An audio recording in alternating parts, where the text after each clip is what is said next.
my question is around confusion about who is Jesus really talking to in that book, because I hear you, so what I seem to see is a mind that's absolutely infinite, and in the mind there's two blobs, like the truth and then the lie, the fear, the ego. Yeah.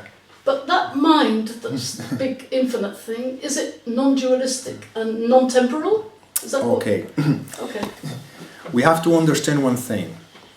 A Course in Miracles uses one approach to talk about the apparent, look at the word I'm choosing, the apparent separation.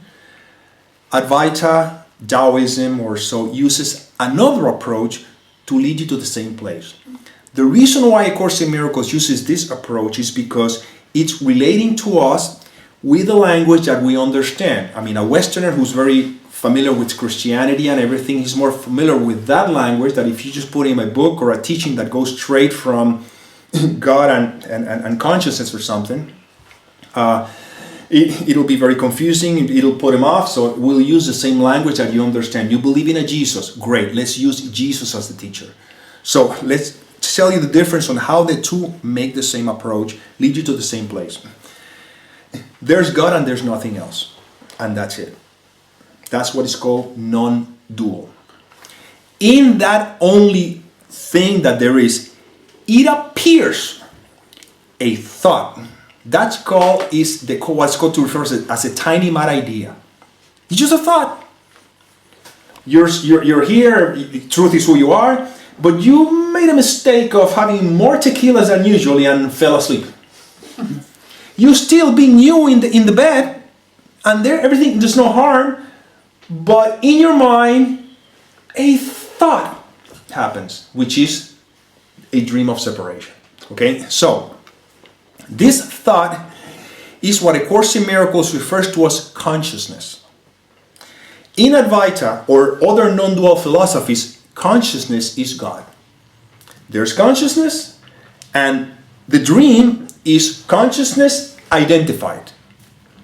But if consciousness identifies with the dream, then we cannot use the analogy of Jesus, because Jesus will be part of the identified thought. Okay? Very simple.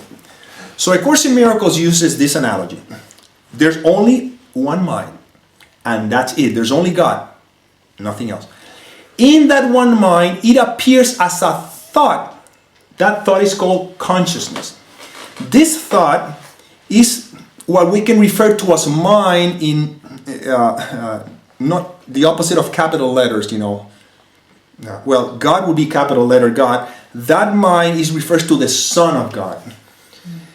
There's no Son because there's no separation, but this is the language we have to use because we believe that we're here. So, that Son is used in capital letter when we're talking about the thought itself, consciousness. Mind, if you're comparing to the mind as God being mind, that's when we use as mind little, how do you say, capital letter, and the opposite is? Small letter. So let's not get very confused about it, because again, it's very simple. God is all that there is, and then within that, there's this thought, this tiny mad idea. This thought is what is called consciousness, and that's what is also referred to as mind. Mind, little letters, because now we're not talking about God. That's the only Son that there is. There's no many sons, or no. That's the only Son that there is. See, that mind is divided in two thought systems. Why? Because that thought of separation, which is consciousness, it could be said that also is part of the ego thought system. But that thought is divided into Holy Spirit and thoughts and ego. Why is divided into Holy Spirit? Because when the thought appears to happen, God places in that thought the Holy Spirit. What is the Holy Spirit? The memory that says this thought is an illusion, has nothing to do with reality, you're God. Okay? So, consciousness now, which is that thought, it appears that it can choose between two thought systems. Do you follow? The mind is divided. Forget about God now. We're talking about the thought right now. Keep your attention here. that thought, consciousness, which is the tiny mad idea, it appears that it can choose between the Holy Spirit and the ego. You see, it can choose between two, which doesn't make any sense because there's no such thing as a choice other than God, but it appears to be that way. When it chooses the ego thought system, right, believe that it's a thought of separation. No problem. If consciousness chooses the Holy Spirit thought system, what would happen to that tiny mad idea? If the consciousness chooses the Holy Spirit thought system, which is the memory that says this is all an illusion, all there is God, what would happen to the final mad idea? Disappear. So, when the consciousness chooses the ego thought system, since all that has to happen for the whole idea to disappear is doing this, click. So within that dream, the ego projects a dream. Within that thought, the ego projects a dream. You see? So, the dream is where you find yourself in. This is like we have to go through a double thing of undoing now. Because this is a dream that is dreamt by the ego. See? So, when the dream is undone, if the mind, the one that is dreaming the dream, or the self-separation, has no fear to God, won't project another dream. You see, that's when the Course was talking about that the decisions you seem you've made, you're making them again because you just projected another dream, just different characters, but it's the same plot. You see?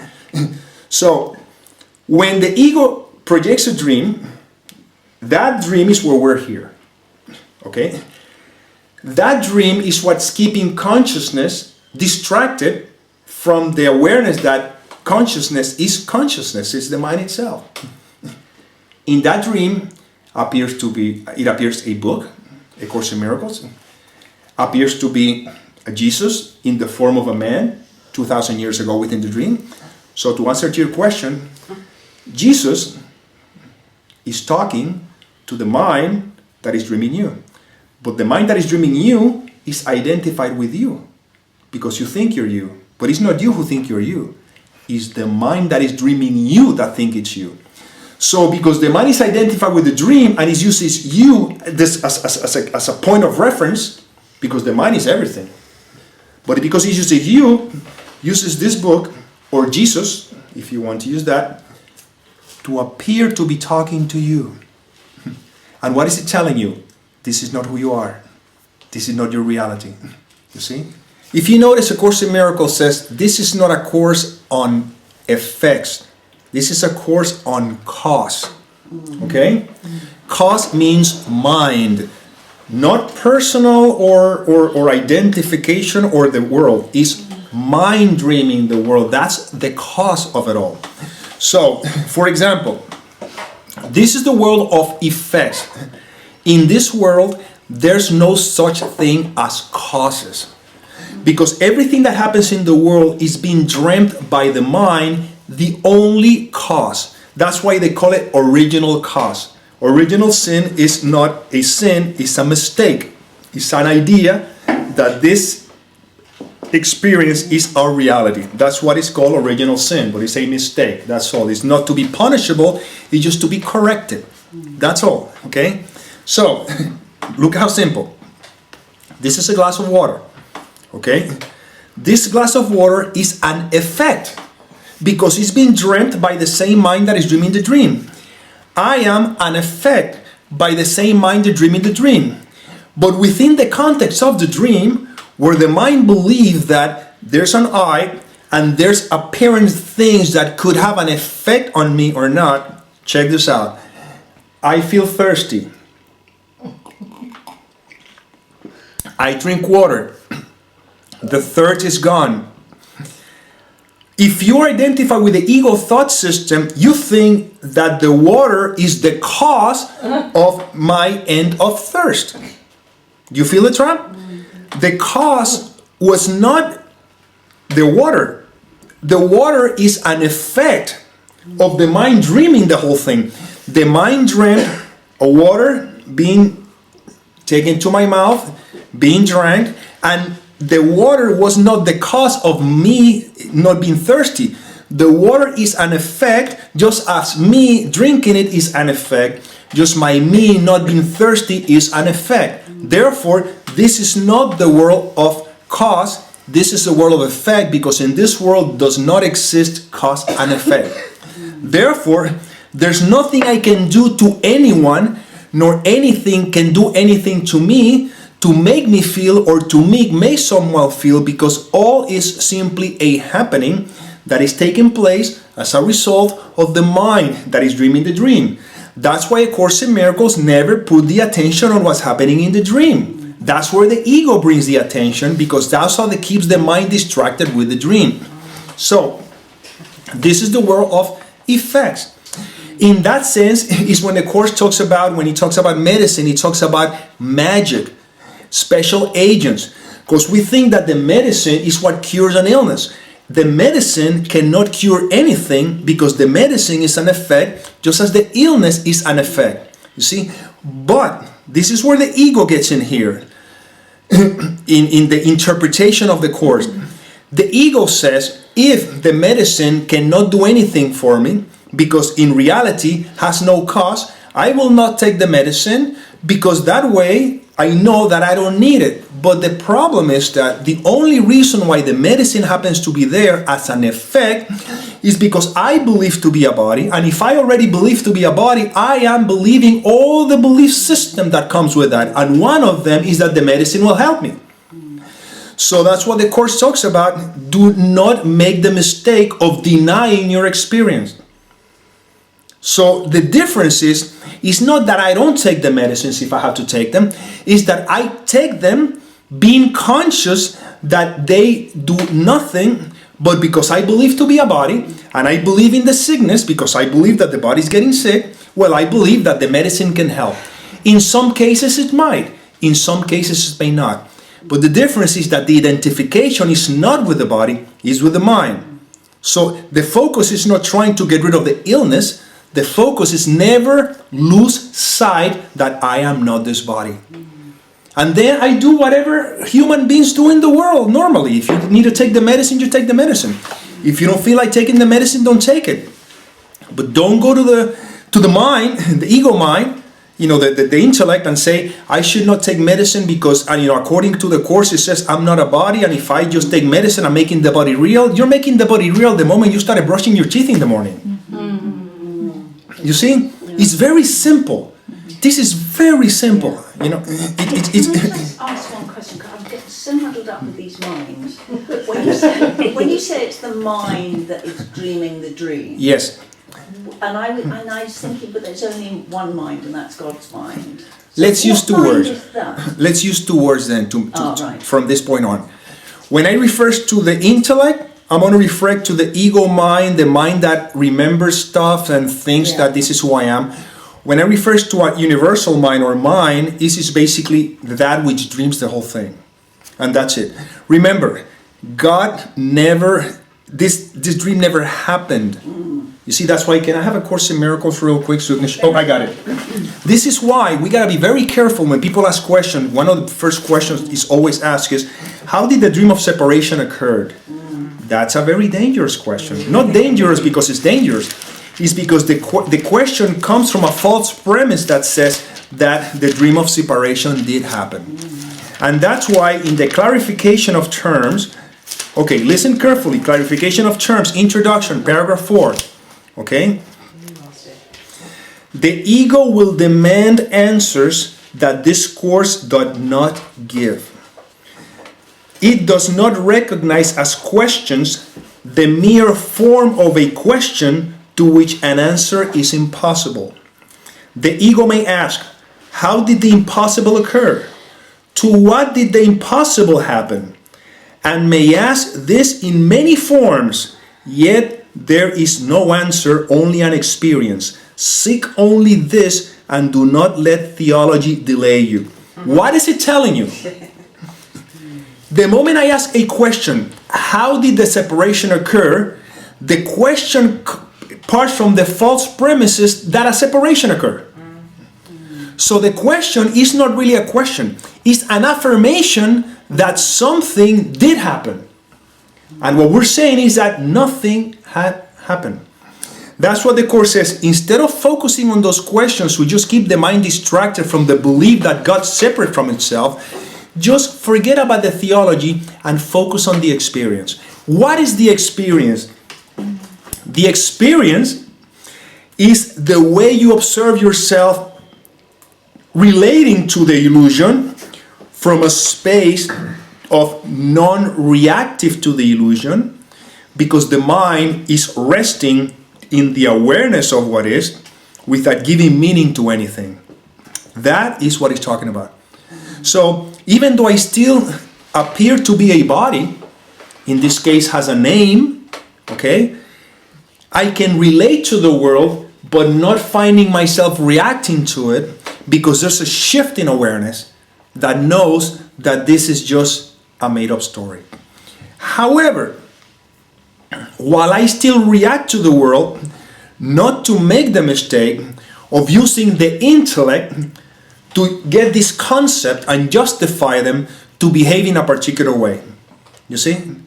So it's very simple. Let me give you an example. I had a flu, and then I came again or something like that, and I was feeling very bad. And it's funny enough because I did not experience myself suffering at all. I was just seeing, part of the mind was accepting it to the point that if I have to go from this world, I'm okay with it. This is not resignation. Watch out. This is just a state of acceptance, And then, I don't know why I felt like I wanted to get some analytics and everything, and I did some the blood test.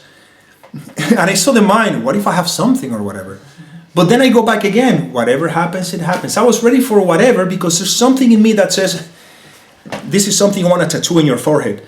My peace is non-negotiable. You know what that means? I'm not going to try to protect this body at any cost. If I'm losing my peace at any cost, my peace is non-negotiable. Meaning that I let go. I let go everything. If I'm in a conversation with you and I find myself that it's getting into an argument, my peace is non-negotiable. If I don't know which decision to make and I'm confused, my peace is non-negotiable. It doesn't matter. My peace is non-negotiable. So I did the analytics and everything, and everything came out perfectly fine. And that was like opium for the mind. Oh, I feel a little bit better. But then I was very aware. Oh, look. Okay, there's what's it called? There is a identification here, but that's okay. There's nothing wrong with that. Let it be like it is. Like the Beatles says, let it be. Then I felt like I don't know why I said I'd like to go to a doctor because I have this pain that is not going, and I just wonder, right? But I wasn't. Pay attention. I wasn't feeling like going to the doctor to fix the body. I was feeling like going to the doctor just to know what I have. I don't care what you tell me what I have. If you tell me you got this and you got 2 months to live, that's fine. At least I know what I have. No big deal. Because again, my peace is non-negotiable and I just surrendered.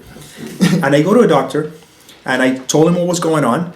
And he felt, many people have a lot of that stuff. You were coughing a lot and then whatever, the pain might come to your lungs and everything because of all the coughing and everything. And then he gave me some medicines.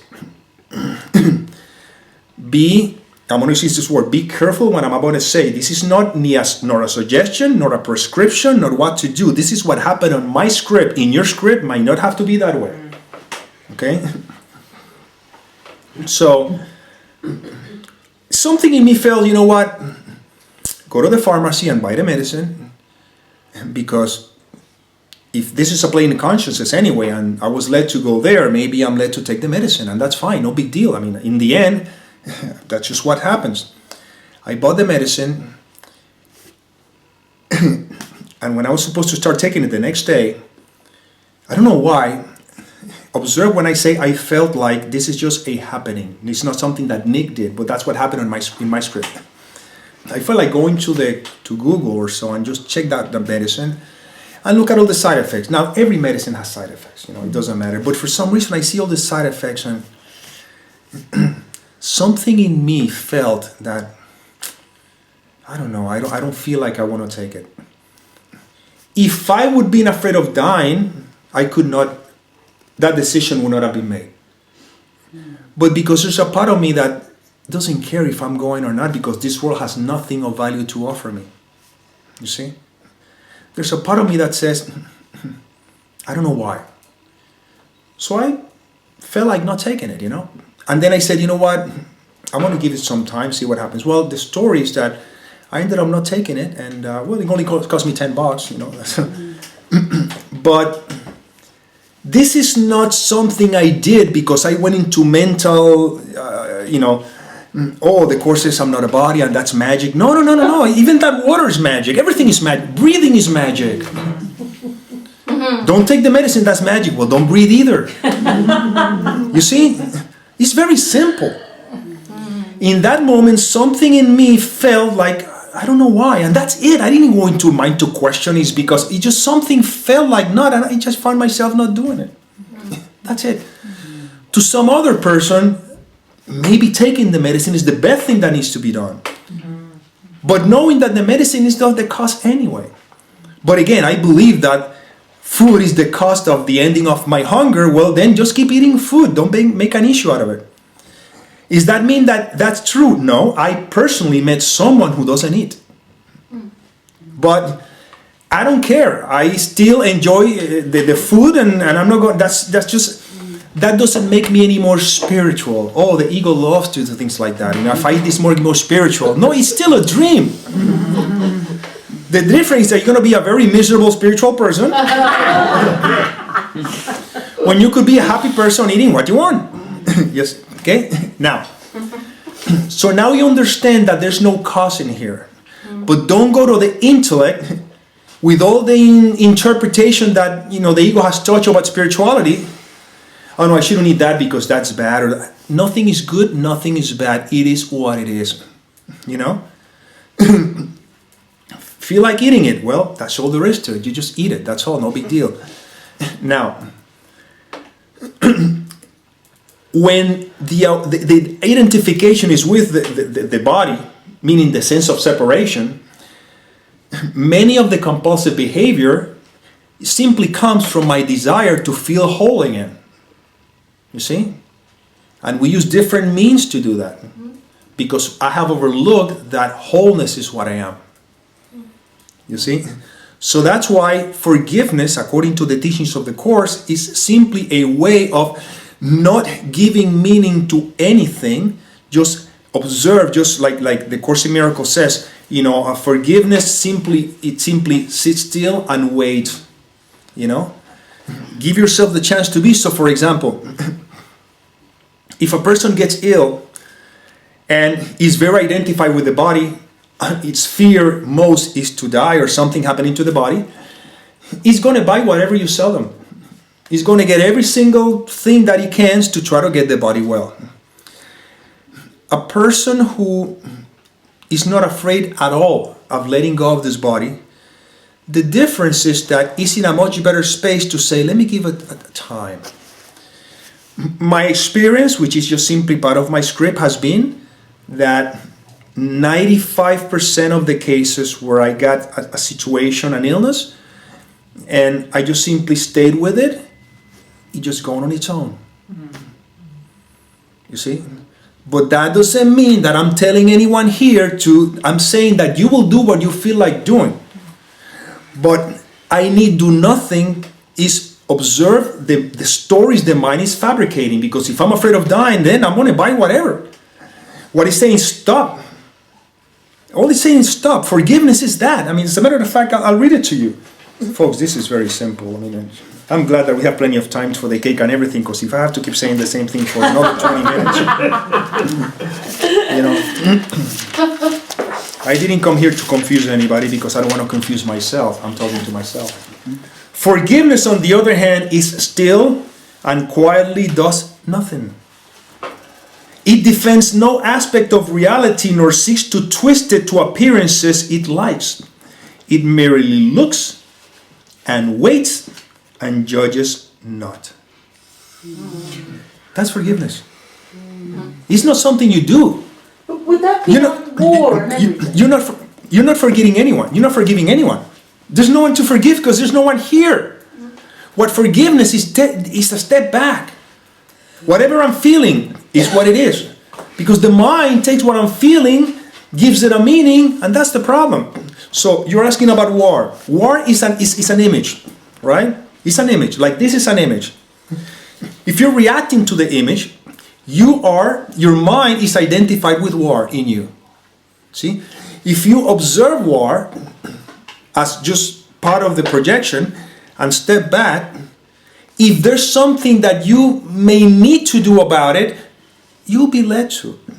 If there's nothing you can do about it, then you'll be at peace with it.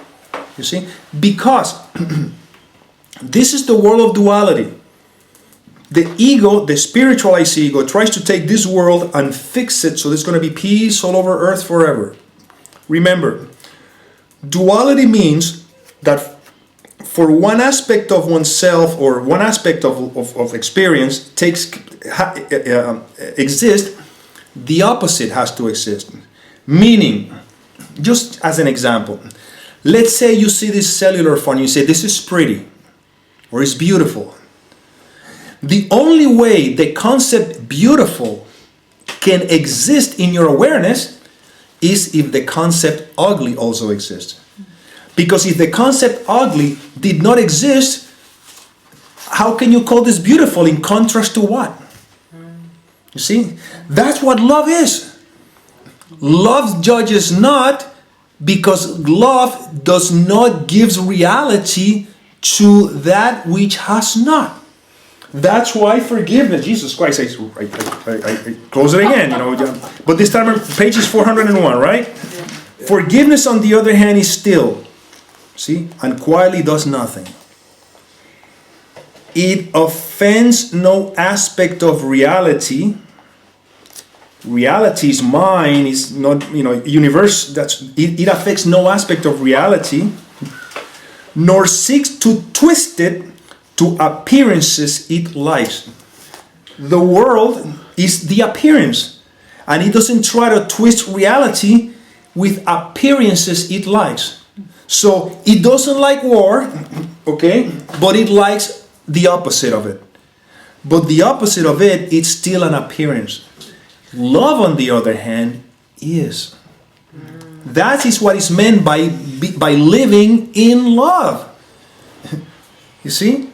Living in love is the state of living in a space where all meaning has been withdrawn from the world. Because the only problem we have with this world is the meaning you're projecting onto it. What does it mean? Nothing. My family did this. What does it mean? Nothing. It means that they did this.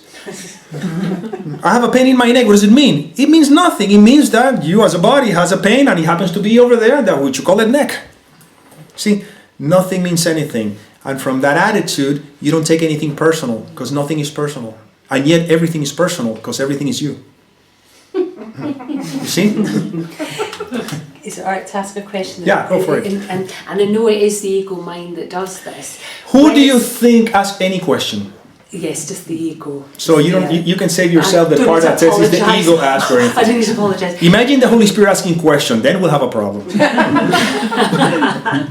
So basically, when I'm triggered, yes. And the way I've been looking at it has been, and all this thing about special relationships and holy relationships, I'm so on that page and identifying it, but at the same time feeling wounded, but understanding it was because it was a special relationship, but actually everything has come up because it's to wake me up to the illusion, like what you were saying earlier. Beautiful. So when you're in that trigger and you're feeling that pain, and you're saying don't take it personally, because it's all part of the illusion, it just eventually passes. But you have to kind of allow, you can't, if you're in the middle of it, or whatever the feeling is, it's for some people, and it may be some egos, as it were, just need a wee bit longer to somehow let it go. Some people maybe can say, do you know what, it's my ego, it's the area, go forget it, it's an illusion. But if you're stuck somehow you know it's an illusion, you still know it's an illusion, you know it's not real, but the pain is still somehow doing something, and it usually is informing me of something that I do need to change about myself or let go, but that can take a wee while. Okay, it's very simple. Good. You cannot say that you know it's an illusion because you are an illusion. And if I go say that it is not an illusion, in reality, it's sort of a way of keep holding on to my identity as something that is real, but everything is an illusion. What we're saying that it's not an illusion is just a fact in a sense of what we're talking about. It's like when I was asked before, but I'm spirit. Yeah, that's who you are. That's a given. Love is what you are, but you think you're a body. Therefore, you think you're separate from love. You think that you're a body. You think you're not spirit. Only in your mind you can say that you're a spirit. This is the trap when people find themselves saying that it's all an illusion. I know it's all an illusion. No. You don't know it's all an illusion because you're still talking to me thinking that I'm here. So let's just take things, let's bring the feedback on the ground again, and let the Holy Spirit take care of all of that. Okay, the question you're asking is very simple to answer. You heard me saying something, but again, look at the context that you took it. What I'm saying is not personal, is a fact, is not personal, but that doesn't mean that you can go ahead and say, oh, it doesn't bother me because it's not personal. No, it's bothering you. I'm just pointing so that you know at least that it's not personal. So the question that you're asking is very simple. When I get triggered, okay, the first thing I need to know, and this is imperative, because if you miss that one out, you're going to fall into the trap. The first thing I need to know is that the world is not cause. Meaning that no one and nothing can be the cause of what I'm feeling. That's the first thing. Because if I believe the world is cause, of course I'm going to feel upset if you say something to me that bothers me, or if you steal something from me, or you do something. Of course I'm going to feel bad. You see?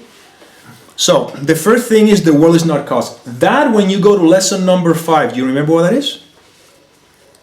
I am never upset for the reasons I think. But, pay attention, this is very critical.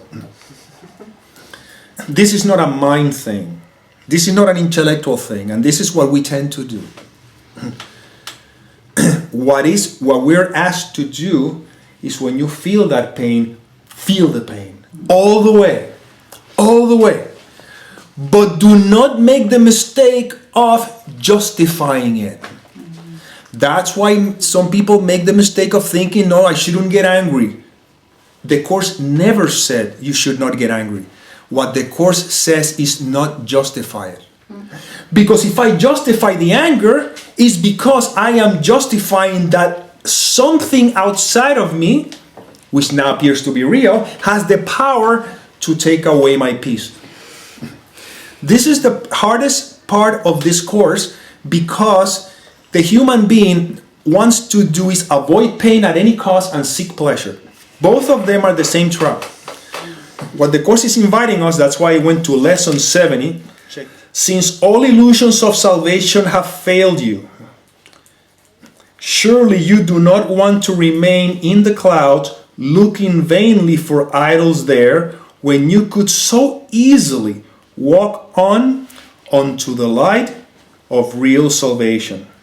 The illusions of salvation is the world. I thought that my salvation was this girl that I met, my special relationship, you see? My salvation is going to be the new job that I got. The illusions, all the things that I thought is going to bring me pleasure, all of that is what he's talking about. They'll fail you because everything here changes. So, since all the illusions of salvation have failed you, surely you do not want to remain in the clouds, meaning in the mind, focusing on the dream, looking vainly at idols there, when you could easily walk onto the light of real salvation. Check this out. This is the part that is not comfortable. Try to pass the clouds by whatever means appeal to you. If it helps you, think of me holding your hand and leading you, and I assure you, this will be no idle fantasy. This is exactly what I said when I said what forgiveness means. Forgiveness sits, waits, it does nothing. What does it mean? You take that pain, you stay with it, but don't make a story around it. Because the pain is one thing, the story is suffering. You get it? Yes. So, because you have chosen truth, again, this is when a lot of times we get confused. Oh, if I start doing the Course in Miracles, my life is going to be wonderful, things have changed. Then you're doing it with the ego, I'll guarantee you. Because all the Course in Miracles is going to do is going to expose all the crap that is in your conscious. You see? And so you have to be willing to look. The whole Course in Miracles is about looking. But looking with the Holy Spirit, not with the ego. So, going back to her question, she's in a lot of pain. The ego logically says, I am in pain because this person abandoned me. You see? That's a story. But it's very, very believable. That's why A Course in Miracles says that the ego thought system is bulletproof. But it's not God-proof. Oh. You see? So, when I find myself experiencing pain, this is just pain. That's all there is to it. Because I want to know who I am, the ego thought system, and this is another one that is really good to be aware of, the ego will attack your motives as soon as they become clearly out of accord with its perception of you. This is when it will shift abruptly from suspiciousness to viciousness, since its uncertainty is increased. Yet it is surely pointless to attack in return. What can this mean except that you are agreeing with the ego's evaluation of what you are? What does it mean? Imagine you have two dogs, and there's an old Indian story about it. You have two dogs, okay? That's when the Course talks, you cannot serve two masters. That's all it says. And there's only one teacher, the Holy Spirit, okay? You have two dogs. They're equally hungry. You feed them both, they're both strong. The moment you start feeding one and you stop feeding the other one is going to get nervous. But when it comes to that point when he's just realizing that he's not going to get any food and he's going to die, it's going to become as vicious, it's going to get forces from whenever you think it has. If you try to feed them so he'll leave you alone, you're going back again to giving them the strength. What he's saying there is that even if that dog is really whatever, the world is trying to give me your attention, you gotta stay focused on truth. You gotta stay focused on it. So when we're dealing with a painful situation, the first thing is to notice that the mind is the cause of it all. Okay? Nothing in the world is cause of what I'm feeling. That's when lesson number 5, I'm never upset for the reasons I think. And the same thing applies to the opposite. I'm never excited for the reasons I think. I'm not giving the world power. In that feeling, stay with it. There's nothing else to do. Just be with it. Because these are the dense clouds of guilt that you're going through. The only reason why you're willing to go through them is because now you know the world as you know it has nothing of value to offer. If you still believe that the world has something of value to offer, when those clouds get very thick, you're gonna go back to the world because the ego is gonna throw you another cookie. Yeah. That's why this is not for everybody. You gotta be ready for this. When I realize that I'm not interested in what the world has to offer because there's nothing there. Some people have everything that they wanted and they still feel that sense of emptiness, and others never achieved it, but they still feel the emptiness. That's when we're ready. Then, as those clouds being plashed through, what is leading you is towards what's behind it. You know what's behind it? The light, the sun, the love that you've been seeking your whole life. You see? But because I look for it in illusions, on all these pleasures, I could never become conscious of that. That's why, as a matter of fact, Jesus Christ, I keep closing the pages when I realize I'm going to use them again. Now we will try to reach the light in you, which is where your salvation is. You cannot find it in the clouds that surround the light, and it is them you have been, and it is in them you have been looking for it. It is not there. It is past the clouds and in the light beyond. Remember that you will have to go through the clouds before you can reach the light. But remember also that you have never found anything in the clouds patterns you imagine that, found anything in the cloud patterns you have imagined that endure or that you wanted. What he's saying is that if I'm going to use words a little bit more drastic, you have to go through all your hate before you get to the love. Anyway, so you see, first you will not find in the clouds anything. So in this world you don't find anything.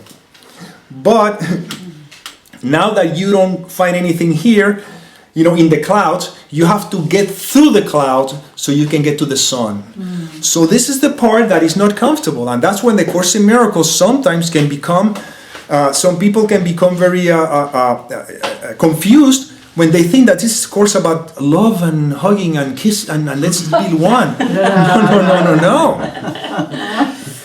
Because this love that you are is what is. This is a course about looking at all the stuff we place there.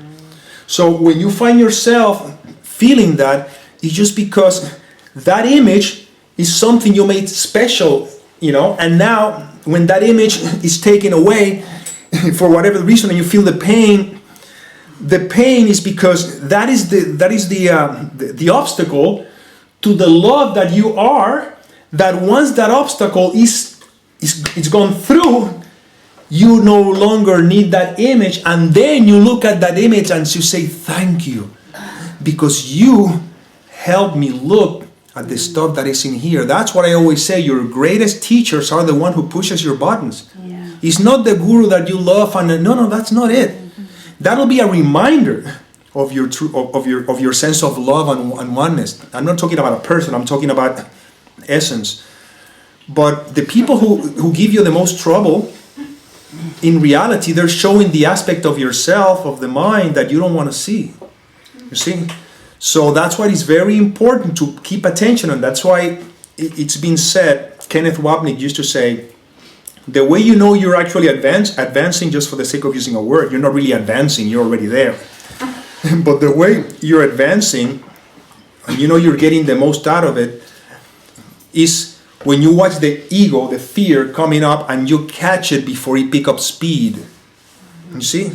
So if you find the pain in there, that's wonderful. Great, thank you.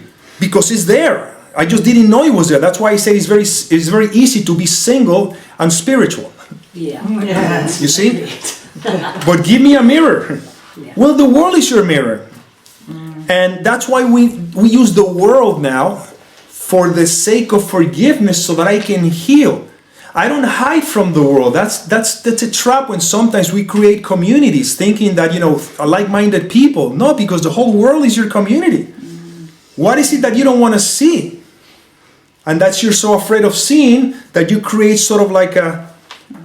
And that's not what we're talking about. We're talking about being willing to look every single opportunity. I don't watch the news because that's negative. The news are not negative nor positive because they have no meaning. They have no charge. You make them negative because they reflect an aspect of myself that I don't want to see. So in reality, it's not about not watching the news. It's about watching them with the Holy Spirit so you can laugh. And it doesn't bother you. Not meaning laughing sarcastically, because that's still a sense of power there's no empathy there. There's no love there. It's realizing that this is an image that is taking place, but has no effect on me. But that's not something you say intellectually. That's just a consequence of choosing the Holy Spirit thought system. That's why in the same paragraph where the Course talks about the secret to salvation is but this, that you're doing this to yourself, which is not a very easy pill to swallow. What do you mean I'm doing this to myself? Look what they did to me. No, because it's your dream. There's a beautiful line. I know it in Spanish. I'm going to try to translate. It says, the Holy Spirit asks you to give every effect that you're afraid of to Him. Every effect. You know? You judge the effect. He judges the cause. You see? So He wants you, He says, He wants you to give all the effects that you're afraid to Him so that you can both look at it and laugh for a while. Because I'm judging the effect and the Holy Spirit is judging the cause. Yeah, It's kind of like... how could you do that if you see a child suffering Okay. through somebody else? Yeah. And you know, you automatically want to get violent with the person. Okay. You know, you can't let a child be, you know, physically abused or, you know, sexually abused. This kind of thing. Exactly. You can't say, you know, I just want my peace. No, because you're not saying I just want my peace. That's you as an ego who thinks is the body saying I just want my peace. This is not what we're going to. We're going to the fact that who you are, not you the person, is the mind that is dreaming the whole thing. Now, let me give you an example. Let's say you're dreaming a dream. That's an example. And in the dream, you find a scene like that. Would it make any sense for you to try to fix the dream or just waking up from it? Oh, well, I prefer to wake up from it, yeah. Of course, because it is a dream. Yeah. And if you were to try to fix the dream, it's not going to help. You see? So what we're talking here is that what you said, and look the example I'm going to use to see how tricky this is. You think that the scene that you have taught me is different than this one. It's all the same dream. You see? But the problem is that you still look at it from the perspective you. That's why this is not going to make sense. Because you're thinking you're that person, and from that perception, from that idea, where the question comes. But this is not me talking to you, nor you asking a question to me. This is the mind that dreams the whole thing talking to itself. You see? That's how the mind that is dreaming the dream uses the illusion to awaken itself. You see? Yeah, but I still don't understand that. Oh, you won't understand. It's impossible. You do automatically, you know, help your whoever. Yeah. All I'm doing is when the question seems to be coming from one aspect of the mind, you see, I don't try to give an answer to the same place where the question came in because it is impossible. All I'm doing is no matter what the question may look like, I'm just using the question. You see, she asks a question, she asks another one, she asks another one, you ask another one. And I don't try to give you an answer because the answer cannot be accepted by the questioner because the questioner is already identified with a false sense of self. All I use the same questions that appears to be different in the form, but in the content is the same, and I use words to point you towards truth. You see? That's why there's no questions and answers here. There is the appearance of a question and the appearance of an answer that is not to satisfy your question, but to point you back to truth. You see? That's why there's nothing for me to tell you as to what to do there, because I don't know. The truth is, I don't know. You may find yourself in a position that if you're identified with ego, you may act in a certain way. If the mind is identified with the Holy Spirit, it might act in a different way. I have no clue. There's no right or wrong. But look the kind of scenery that you have placed, because that kind of scenery looks very, that scenery, I mean, it deserves something. But all I'm saying here, a dream is a dream is a dream is a dream. It doesn't matter what the scenes look like. That is impossible for someone to even attempt to grasp or accept if I'm still identified with the sense of self. But what I'm saying is that don't worry about it. Because if you're identified with love, I know that if a scene like that were to happen, love will direct you. So if we can leave it there, you can be fine with it. But the ego wants to either justify questions or try to find an answer. So if this happens, and the only thing that is happening, observe, I keep using the quotation marks, is individual in a room talking to individuals. Meaning that nothing is really happening aside from anything. The hypothetical questions that the mind asks, is to keep bringing the attention to this I, to see if this I figures what to do. I have no clue what to do. I'll know whatever I do, I think that it's beautiful how Byron Katie used to say, she says, I see a choice of 2 glasses of water and I wonder which one my hand is going to pick. And I always know which one is going to pick once it's picked. You see? So, in reality, the questions you're asking are questions that are designed to bring the attention back to where the problem is not. Because the problem is not what's happening in the dream. The problem is the belief that the dream is real. No, I was just bothered about, because you said, it's not negotiable. That My takes peace is away not my negotiable. peace. Yeah, absolutely. Yeah, but I don't understand that because, do you know what I'm saying? I know what you're saying about illusion and all that. But if you see some, child... but that's a question is irrelevant. You're making up a possible story to try to make a scenario. No, if it's a reality, I don't know. whatever. What I'm saying is, you don't let it... If a child's dying on the side, you don't say, oh, that's But love's my peace. directing you. So I don't know. this is my You ego do talking, what's but right, love. yeah. So I again, have no it's clue. like, Yeah. and I hear you, and of course that Yeah. triggers Yeah, you. absolutely. And No, I'm only... It's as only a a question. supposition. It's only a Yes, supposition. thank you. What I mean is At that the moment, what I mean is that I'm grateful for that, because what I'm getting at is that suppositions is what the ego uses to somehow keep holding on to the dream.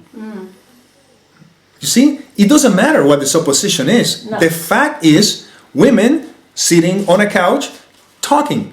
But the ego keep asking with suppositions, because what is underneath is I want to keep holding on to my identity. So if I give a supposition, maybe I can keep holding on to my identity with questions and answers to see if hopefully I don't have to let go of who I am. And all I'm pointing is toward that's not who you are. You see? No.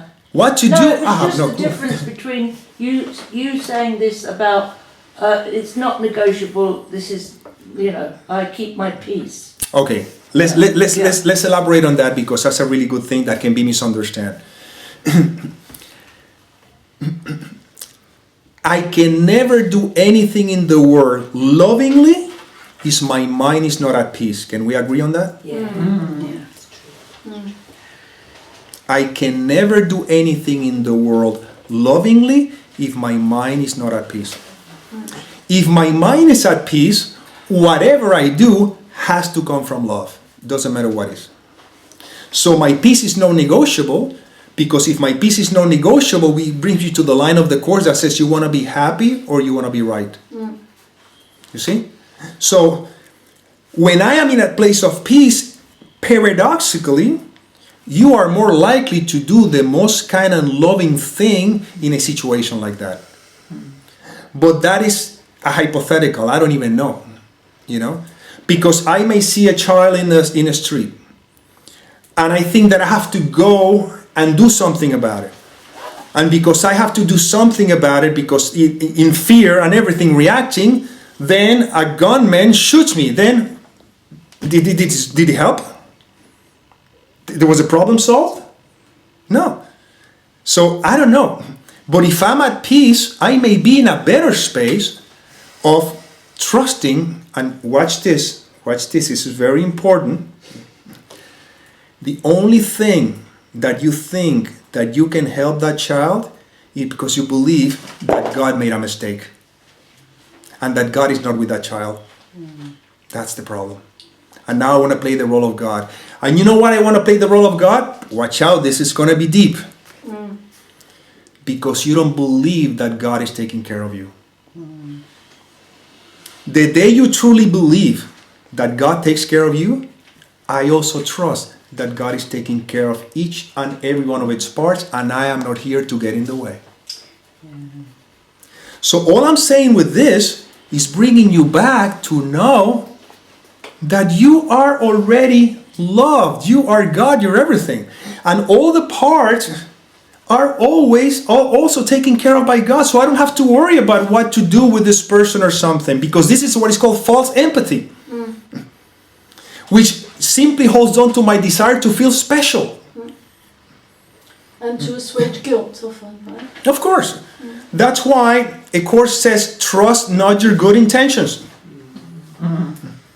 That's why the course says, seek not to change the world, but to change your mind about it. Because the world is a projection that its only purpose is to keep the mind that is dreaming the dream focused on the dream.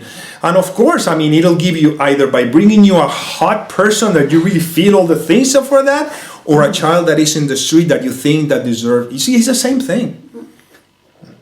It'll use all illusions in favor to truth if you're willing to allow the Holy Spirit to be your guide. And how the Holy Spirit can be my guide when my peace is non-negotiable.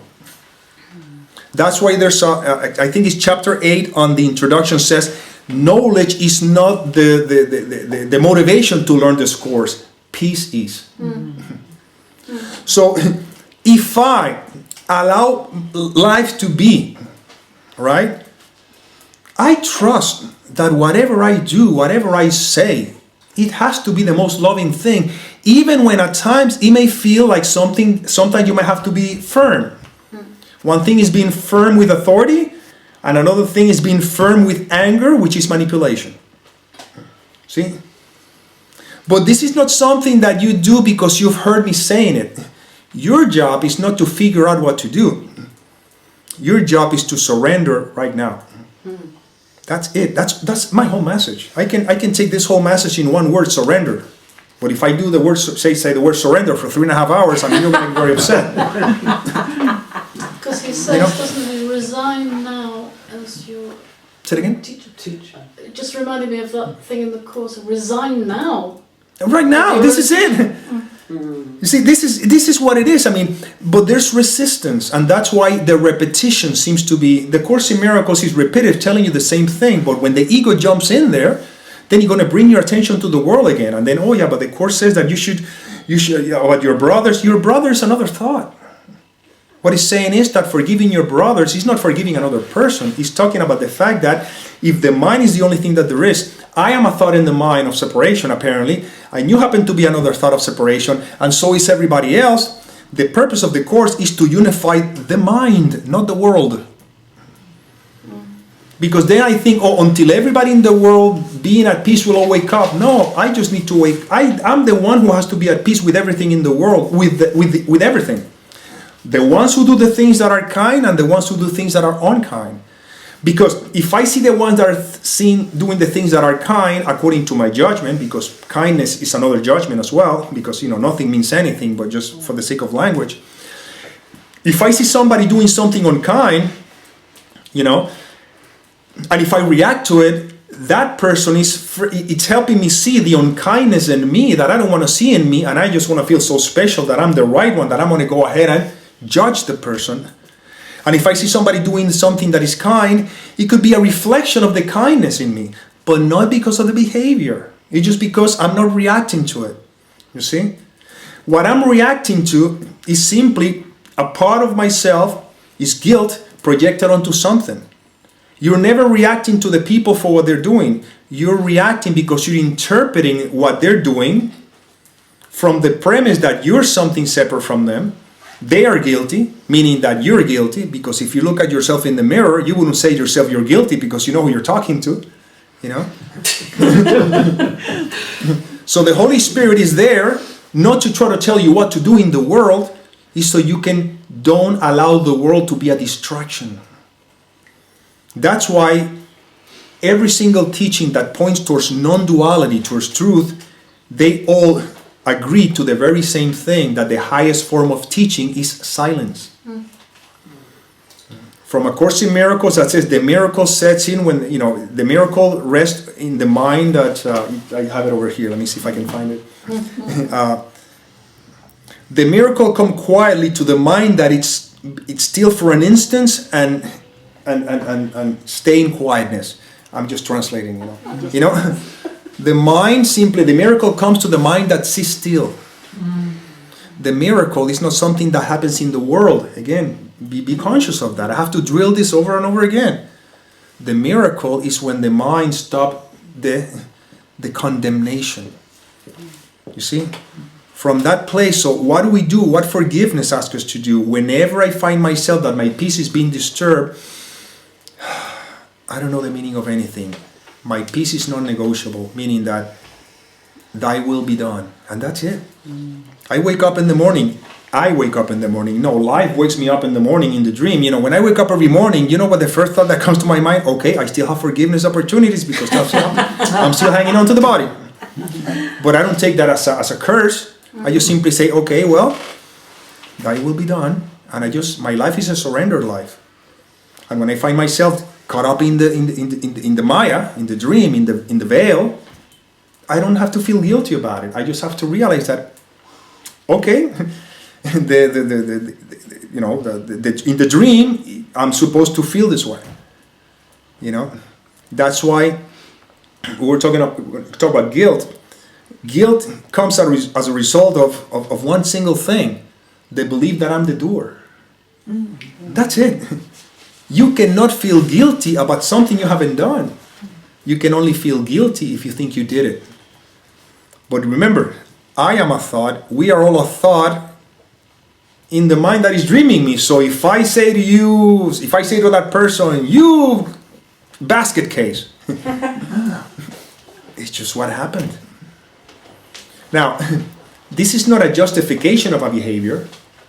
What I'm saying is that when when consciousness through me is aware that I'm not the one doing it, it means that I have to also be aware that you're also the one not doing it. Now, then from that comprehension, nothing can be taken personal. Your son will never say or do anything except if that's the will of the consciousness. See, has nothing to do with you. But if you don't have that integrated, you will believe that he did that to you, and then you will react. And that's what we do with the world. But what we're invited to do is to be able to look beyond it. That's what the Holy Spirit does. The Holy Spirit says, the only problem is that you're looking at it through a perception that is distorted. Let me teach you how I see it. And that's how you relax. And that's why one of the things that I always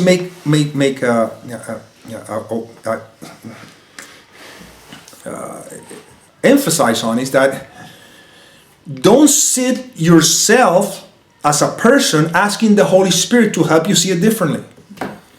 Because you are a dream character, an ego character, and all you're going to see is ego everywhere.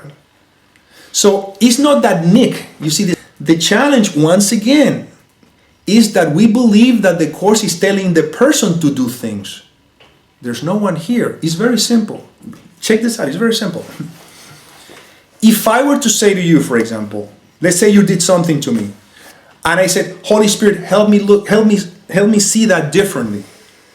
What I'm saying is that I exist, you exist, the dream is real, but I want to be able to see that differently so that I can keep holding on to my identity as a person, but feeling a little bit better.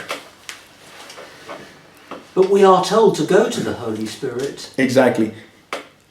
The Course is telling the mind that is dreaming you to go to the Holy Spirit, not the person. So, how do I go to the Holy Spirit? It's very simple. The moment I find myself judging, condemning, I don't know the meaning of anything. That's it. That's forgiveness. Because now, there's no room for my perception, my interpretation. That is going to the Holy Spirit. That's exactly all there is. Going to the Holy Spirit is simply willing to stop, to let go of my own way of looking at it, which always comes from the perception of a person. So could you say, Holy Spirit, help me to see this as you do? I'm gonna make it more simple to you. I don't go to the Holy Spirit. I don't waste my time anymore. Because the Holy Spirit is me. All I have to notice is when I am looking at it from the me perspective. That's all. See, I don't have to go to the Holy Spirit because the Holy Spirit is me. I just have to let go of the way I'm looking at it. The moment I let go of the way I'm looking at it, guess who's looking now? But could you This not is simple. could you not say something about come into my awareness? Or, You can say that, but there's a you saying come into my awareness. Now you're putting yourself as a separate from the Holy Spirit. The Holy Spirit is trying to tell you, hey, I don't have to come to you, you're me. Now, just for the record, at the beginning, as people begin to learn a teaching like that, yes, those words are wonderful because it's you still believe that you're the one there. You see, we believe that we're this body ourselves. So at the beginning, people are, until they're not ready to let go of the world, meaning the attachment to the world, the Holy Spirit talks to you as if you were something separate. So yes, these words are one. As a matter of fact, if you look at the lessons, but the lessons, when you're doing it with the ego thought system is always going to believe that it's the I doing the lessons, because it's not letting go. But here's when I said, pay close attention to this, because I think this is the most important thing out of everything I've said, which nothing I've said is important anyway, because Because you're not even here. Yeah, right. This is the only thing I can say for whatever it's worth. What is going to help, or I feel this way, to integrate the simplicity of this course is when you know exactly what you want. And if you want anything other than the peace of God, all these questions are going to come up. When you want God more than anything else, meaning, I think it's lesson 161, I hope it is, otherwise I'm going to have to keep looking through all this stuff. I want the peace of God. 185, I think. Thank you very much. Sure. You're helping me look at, well, we'll see. If it's not you, then I'll blame you saying it's your fault. Listen, this is beautiful. Again, 185, yes, that's a one. Listen. The first paragraph, everybody loves it. The ego loves this one. Check this out.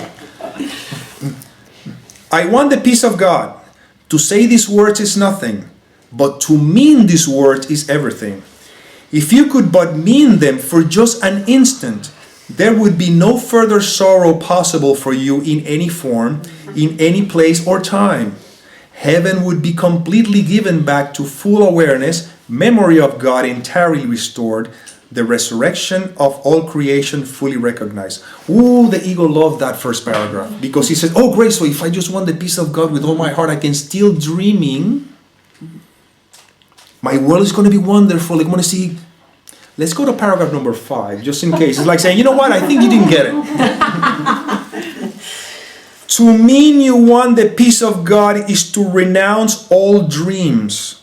For no one means these words who wants illusions and who therefore seeks the means which bring illusions. If you want the dream, you don't want the peace of God. If you want the peace of God, meaning you want heaven to be restored to truth, then you have to let go of the dream. Now, let's see how the Course in Miracles defines the dream. And again, don't be concerned, because I'll take you through this so you know that there's no reason to be concerned. Okay? The dreams you think you like would hold you back as much as those in which the fear is seen.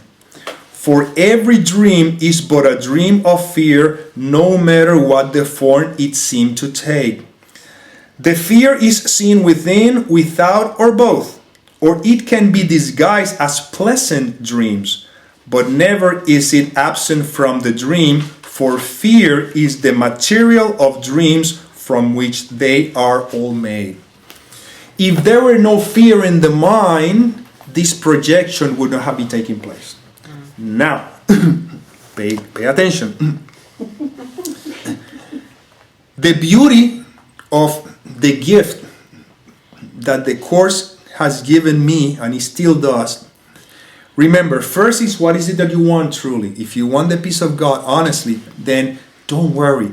The Course knows exactly how it will be talking to you. Just stick to the Course and let the Course talk to the mind that is dreaming you. And it'll guide you very simply. And if you need to listen to something, it'll guide you there, because now you know what you truly want. Okay? Now,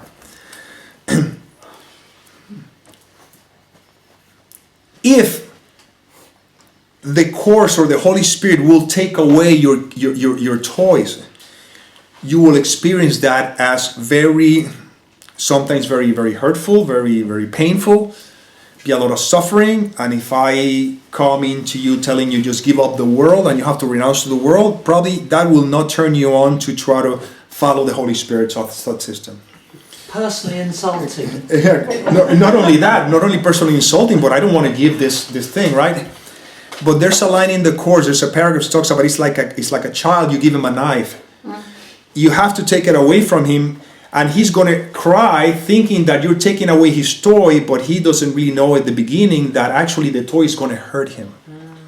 So what I keep observing more and more in this apparent experience, not that I'm not anything special, I'm not anything enlightened or something, but I can tell you that I feel this is the greatest gift that the Course is offering me, is that the more peace is non-negotiable, the more there is a sense of wanting nothing the world has to offer, because now you see that there's nothing there of value. It's not that the Holy Spirit takes the world from you, or meaning the attachment. I'm still having the experience of the world, so it's not that the Holy Spirit takes the attachment from. It's not that it takes it from you. Is that when you begin to see it from His perspective, which means from the peace and the love that you feel, the happiness, put it this way, that there is when there's no attachment to anything, I got great news for you. It is you who let it go. Because you only hold on to something that has value to you. That's what the Course in Miracles, there's a line that says, that which you value in this world and you think is worth fighting for, is have the power to hurt you, and it will. Because everything here changes. So, what I've observed more and more is that the more the fear of letting go of this experience of the world or the body or whatever, the more that goes, I still have the experience of the world, and you can still enjoy the experience of the world. There's no attachment to it, meaning that if for some reason that's taken away, okay, that's just another scene in the movie that now it's time to go. And the ultimate scene that has to go is this I. But that's okay, because now you're resting in that peace right now.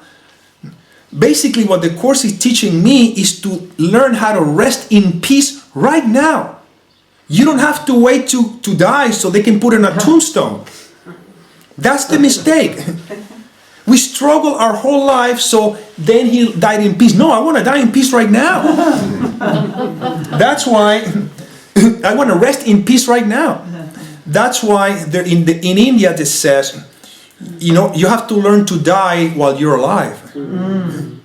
But it's not the death of the body. Because this is not life, this is a projection. Life is what you are before the body was born. Life is what you are while the body's around. And life is what you are after the body's gone. That's what life is. This is not life. No, don't mistake. This is a projection. See? When you identified with the peace, with the awareness of peace within yourself, then everything is a rest. And then you find yourself doing things in the world. Hey, you like a person that you would like to hang out with. What's the difference? And this is what I've seen happening for me more and more. You don't find yourself going for it anymore.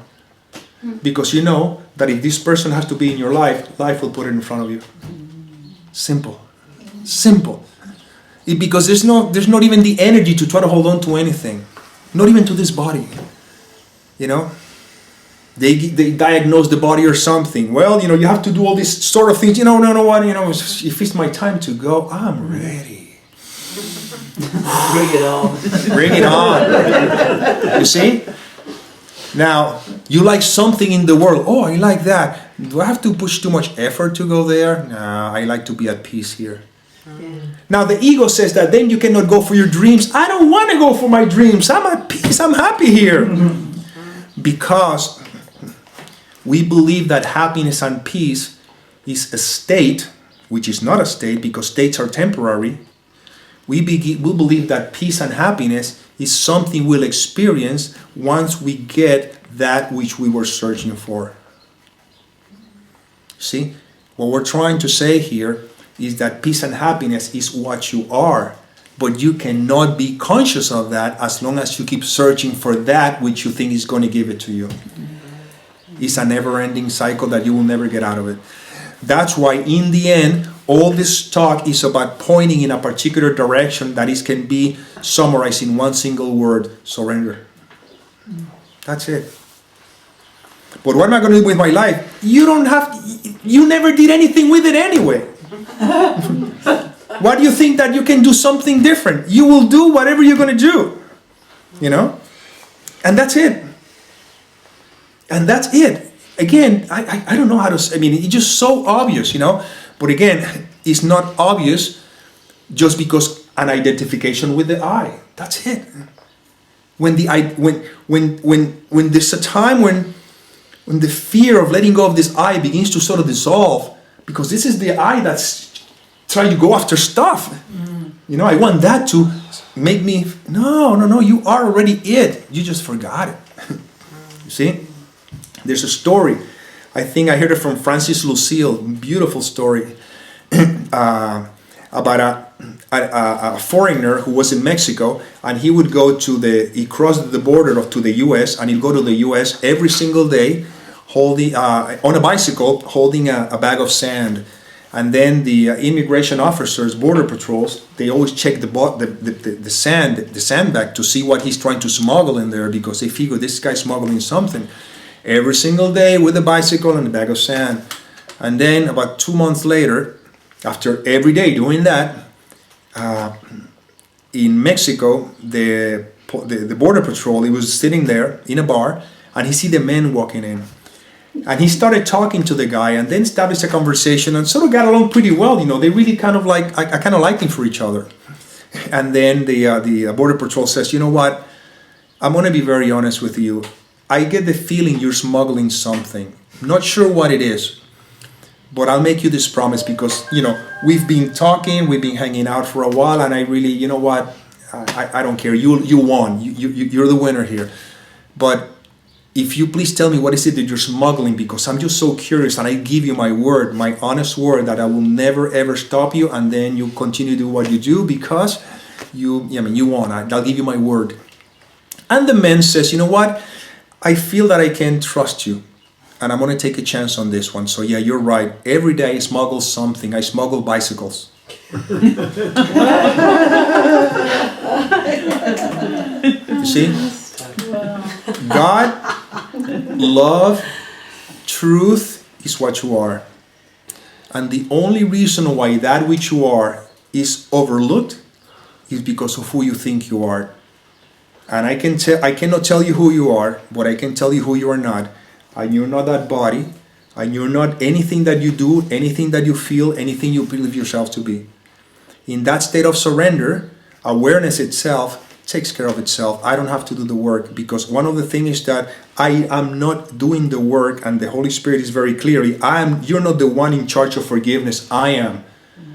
All I'm asking you is your little willingness, meaning just get out of the way. And my little willingness is not me trying to bring truth to illusions by saying, Holy Spirit, guide me to do this. No, I just leave him alone. He's doing his work already. I just need to get out of the way. And how do I get out of the way? I know absolutely nothing. And we're done. See the alarm and the joke and everything?